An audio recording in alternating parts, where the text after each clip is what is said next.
안녕. 여러분의 인생 도반 그레이스입니다.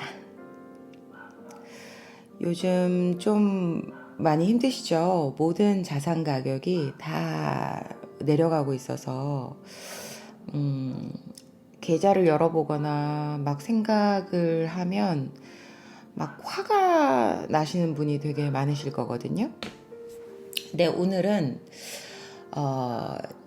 이 화라는 것을 좀 더 자세히 들여다보고 이해를 하면 다음 투자 때 더 큰 결실을 얻을 수 있는 그 방법을 여러분들에게 알려드리려고 해요.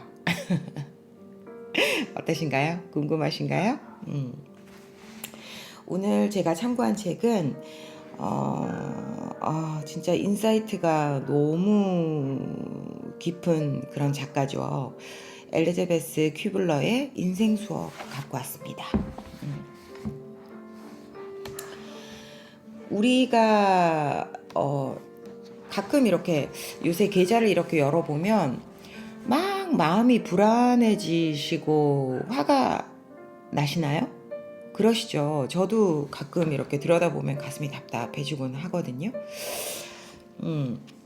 이 화라는 감정에는 그냥 우리가 화가 난다, 불안하다, 그런 것만 우리는 생각하잖아요. 그리고 이제 그 다음에는 어떻게 하죠? 화가 난다, 불안하다. 그러면 어떤 그거하고 연결된 어떤 악습이 있어요. 그러니까 화가 나서 막 담배를 핀다, 술을 먹는다, 아니면 또 돈을 더 쓴다, 이런 행동과 연결돼 있거든요. 그리고 그걸 밖으로 보통은 돌려요, 사람들은. 세상이 이래서 화가 난다. 그리고 내가 그때 그 새끼가 나한테 그 새끼가 나한테 이 종목 좋다 그래갖고 상투를 잡았다. 그 새끼 때문이다. 그러면 악플 막 남기고. 그런데도 이상하게 그런 거를 했는데도 뭐 술을 왕창 먹고 폭연을 하고 폭식하고 단 거 먹고 그랬는데도 여전히 그 감정이 그대로 남아있는 듯한 경험 해보셨죠? 해보셨나요? 그건 왜냐하면 그거하고 똑같거든요. 우리가 감기가 걸려서 병원에 가잖아요. 안 그러면 암이 걸려서 병원에 가잖아요. 그러면은 이제 그 증상, 그러니까 뭐 내가 감기가 걸려서 기침이 난다든가 뭐 그런 거 있잖아요. 아니면 열이 난다든가. 그럼 열이 나면 병원에서는 해열제를 주고, 기침이 나면은 기침이 안 나오는 약을 주죠. 근데 사실은 감기라는 거는 똑같이 바이러스가 우리 몸에 들어올 수 있지만 그걸 우리 몸이 어떻게 싸워서 이겨낼 수 있느냐에 그 역량에 달려 있는 거잖아요. 그래서 그 면역력은 그 약들이 해결해 줄 수 없다는 거예요. 그냥 그때 나오는 그 증상들만 해결해 주는 거죠. 나머지는 우리 몸이 해야 되는 거예요. 그래서 여기 퀴블로의 이 말들 중에 이런 부분이 있거든요.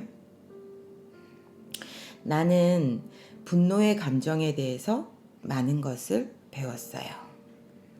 지금까지 내가 한 번도 내 안에 화난 감정과 접촉하지 않았다는 걸 깨달았어요. 많은 부부들이 이따금 화를 내지만 우리는 화를 내며 싸운 적이 없어요. 가족이니까 싸움을 피해야 된다고 생각했어요. 서로에게 상처가 될 말을 하지 않으려고 노력했어요. 우리는 서로에게 너무나 잘해줬어요. 그리고 화가 날 만한 상황들을 피해갔어요. 그렇지만 마음속에 화를 내보내지 않고서는 용서하기가 힘든 법이에요. 화를 많이 내보낼수록 더 많이 용서할 수 있는 겁니다. 화 이면에는 두려움이 있다고 해요. 그래서 두려움을 제대로 처리하지 못하면 이 두려움이 분노로 변하는 거죠. 두려움을 회피하거나 자신이 두려워한다는 것조차 알지 못할 때, 보통 우리가 그런 것 같아요. 그것은 화로 변합니다. 그 화를 처리하지 않으면 심한 분노가 되는 거죠. 우리는 두려움을 표현하기보다는 화를 내는 데 익숙합니다. 그래서 우리는 상대방에게 난 너 때문에 화가 났어. 네가 이래서 화가 났어. 이렇게 말하는 데 더 익숙하잖아요. 하지만 그 이면에는 여러 가지 이유가 있을 수가 있어요. 네가 이런 행동을 하니까 내가 너무 너한테 별것 아닌 존재로 느껴지고 그래서 너무 서운했어. 그래서 화가 나는 경우도 있고 또 당신이 너무 나한테 무관심하니까 나를 떠날까봐 나 사실 너무 두려워서 화가 났어. 그런 경우도 있고 또 만약에 누구 때문에 상투를 잡아서 화가 났다면 그 이면에는 나의 그런 어리석은 그런 선택, 난 그때 왜 그랬을까, 내 자신에 대한 그런 미움이 있을 수도 있고 그리고 거기 또 이면에는 내가 지금 돈을 잃어서 앞으로의 그런 삶도 걱정되고 어떻게 살아나가야 될까, 만약에 이 돈을 다 잃는다면, 그리고 내 사랑하는 사람이나 내 자식들한테 내가 지금 해줄 수 있는 걸 내가 못 해주는 건 아닐까, 그런 생각들, 그런 것들이 두려울 수도 있거든요. 이런 것들을 한 번도 들여다보지 않는다면은 계속적으로 관계를 맺어야 되는 그런 사람들, 그리고 계속적으로 내가 투자를 해나가야 되는 데 있어서 이런 화는 계속 똑같이 반복되고 나중에는 더 증폭될 수밖에 없을 거예요.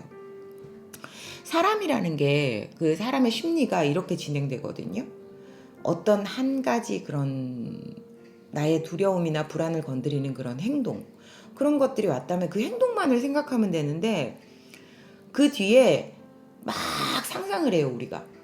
그걸로 인해서 잃으면 어떡하지, 버림받으면 어떡하지, 다 잃고 막 내 가정도 엉망되고 내 삶도 엉망되고 나도 내 자신도 막 버리고 싶고 죽고 싶어지면 어떡하지, 이런 것까지 막 상상을 한단 말이에요.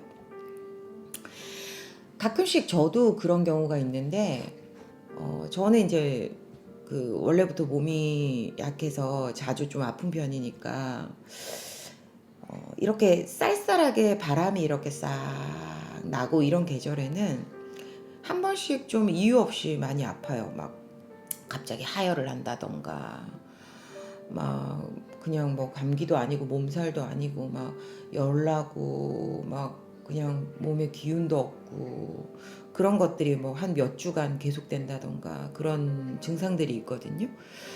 그랬을 때 처음에는 괜찮아, 좋아질 거야, 여태까지 그랬잖아, 그렇게 스스로를 위로하게 되는데 그게 막 일주일 막 넘어가고 뭐 이러잖아요. 그러면 난 이렇게 죽는구나, 이게 끝이구나, 나한테 내 생명은 여기까지구나, 그런 끝을 계속 상상하게 되는 걸 발견할 수 있어요, 제 자신이. 그래서 우리는 두려운 거거든요. 그 사건 하나가, 예를 들어서 내가 뭐 진짜 상투를 잡아서 거기다가 돈을 쓸어 넣었는데 그게 지금 한 50%가 됐어.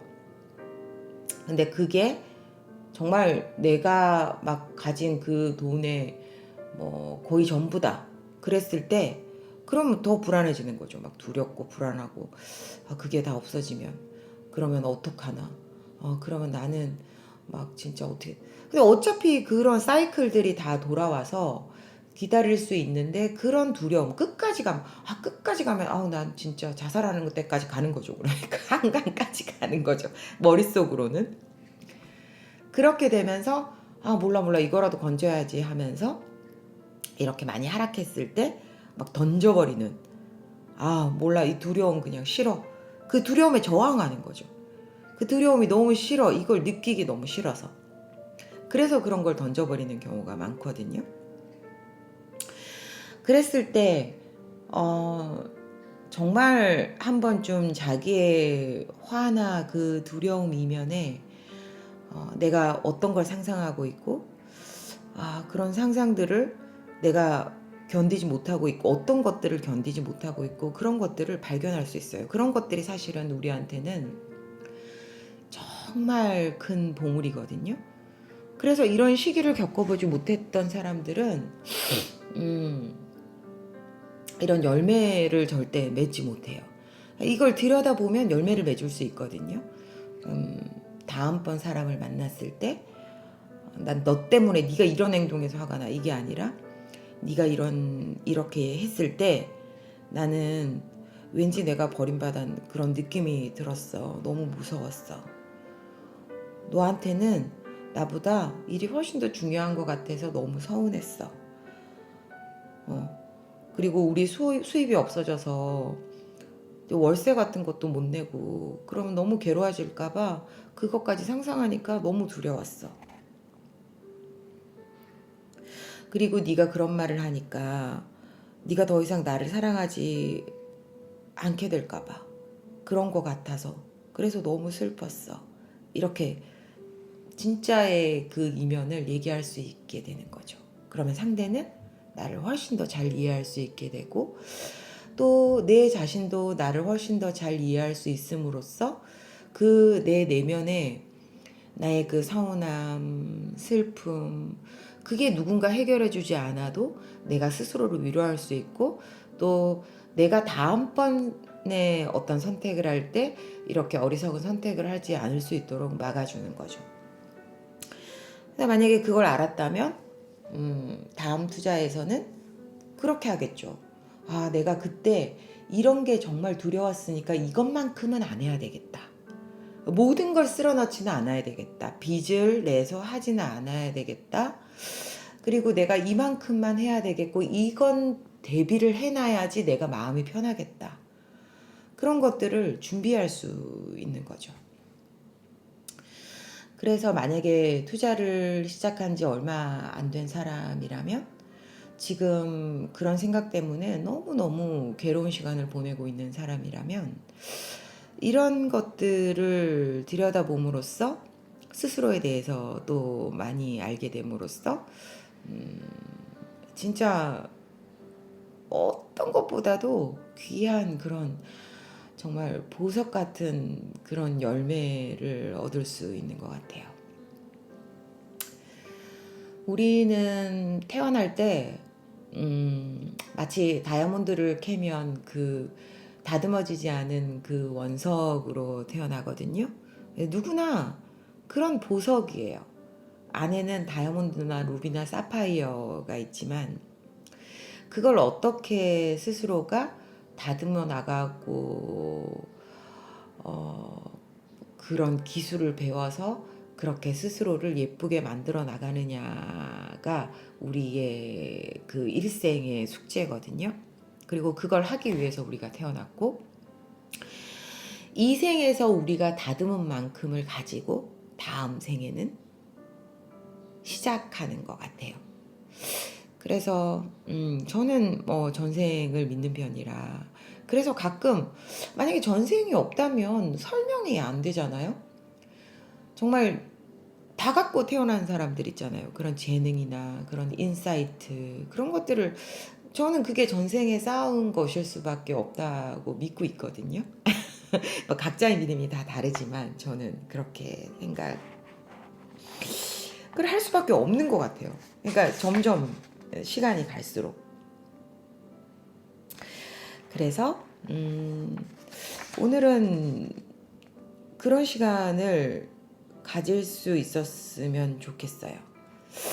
여러분이 두려워하고 있는 게 어떤 건지 그 두려움 이면에 내가 지금 화가 나는 그 분노가 생기는 그 이면에 어떤 게 있는지 자기 자신을 제대로 돌아보고 또 그 안에서 그 두려움 때문에 내가 내 어떤 관계나 투자를 어떻게 망치고 있었는지 그런 것들도 다 자세히 들여다보면 볼 수 있거든요. 그러면 그런 것들을 그런 열매를 맺으면 다음에는 좀 더 정교하게 커팅된 예쁘게 빛나는 그 상태로 더 나은 그 모든 것들을 시작할 수 있고 그런 성숙한 내 모습이 그만큼 자랑스러울 수 있다는 거 오늘 여러분이랑 함께 얘기하고 싶었어요. 이 책 한번 시간 되면 읽어보시면 좋겠어요. 저는 너무 좋아하거든요, 이 책을. 마지막으로 이 책에 나오는 또 한 부분을 여러분한테 읽어드릴게요. 그 어떤 거라도 단 한 번에 이루어지지 않는다. 당신이 무화과 하나를 원한다고 나에게 말하면 나는 이렇게 대답할 것이다.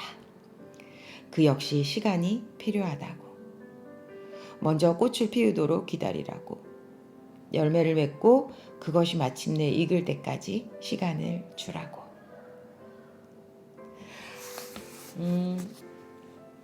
쌀쌀하게 이렇게 바람이 부는 이 겨울을 앞두고 있는 이 가을날, 우리는 또 겨울이 되면 인내의 시간을 겪어야 되겠죠. 춥고 저 겨울 너무 싫어하는데요.